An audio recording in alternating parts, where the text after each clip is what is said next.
Hi friends, welcome Lavanya Mudraj kitchen. ఈరోజు నేను చేయబోయే రెసిపీ బెండకాయ ఫ్రై. మీకు ఇప్పుడు చూపించబోతున్నాను.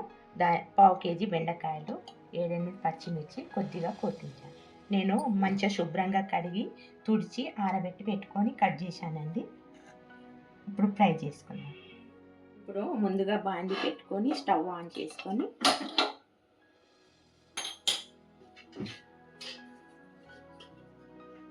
1.5 టేబుల్ స్పూన్ ఆయిల్ వేసుకుంటున్నాను.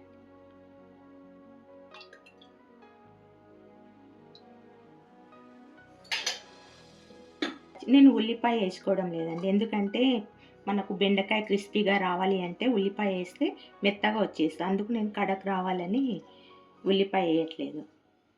ఓన్లీ పచ్చిమిర్చి, బెండకాయ వేస్తాను.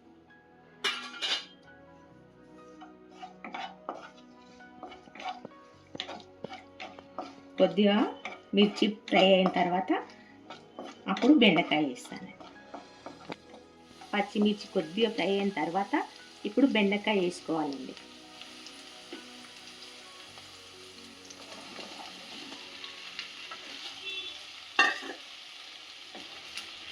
బెండకాయ కూడా ఆయిల్లో బాగా కలిసేటట్టు కలుపుకున్న తర్వాత కొద్దిసేపు వదిలేసి కొద్దిసేపు అయిన తర్వాత మళ్ళీ కలుపుకుంటుండాలి. అప్పుడు బెండకాయ మంచిగా ఫ్రై అవుతుంది. త్వరగా మగ్గడానికి సాల్ట్ వేసుకోవాలండి. సాల్ట్ వేసుకున్న తర్వాత అన్నిటికీ కలిపేటట్టుగా ఇట్లా కలుపుకొని కొద్దిసేపు అలాగే వదిలేసేసి జిగురంతా పోయే వరకు ఇలా కలుపుతూ ఉండాలి.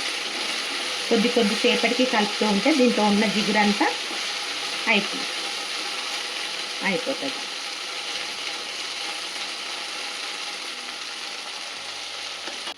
మధ్యలో ఇలా కలుపుతూ ఉండాలి. ఎందుకంటే నేను దీనిపైన బాండీ పైన మూత పెట్టుకోవడం లేదండి. మూత పెట్టుకున్నామంటే బెండకాయ అంతా జిగురుగా అట్లనే ఉండిపోతుంది. అందుకు నేను కడక్ ఫ్రై కావడానికి, క్రిస్పీగా రావడానికి మూత పెట్టుకోవడం లేదు.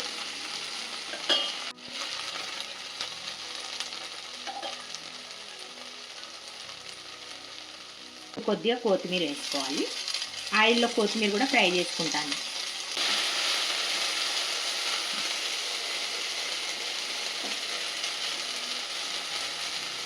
ఇప్పుడు పసుపు వేసుకుంటున్నానండి, 1/2 tea spoon.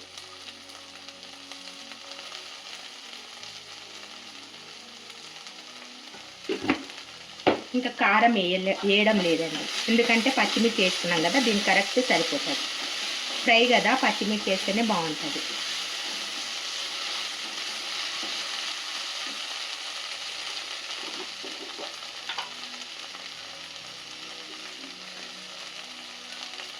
Half tea spoon అల్లం వెల్లుల్లి పేస్ట్.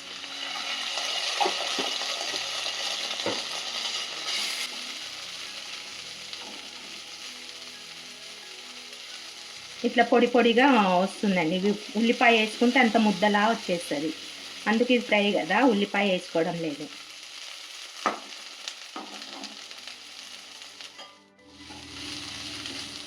అయిపోయిందండి, బెండకాయ ఫ్రై రెడీ అయింది.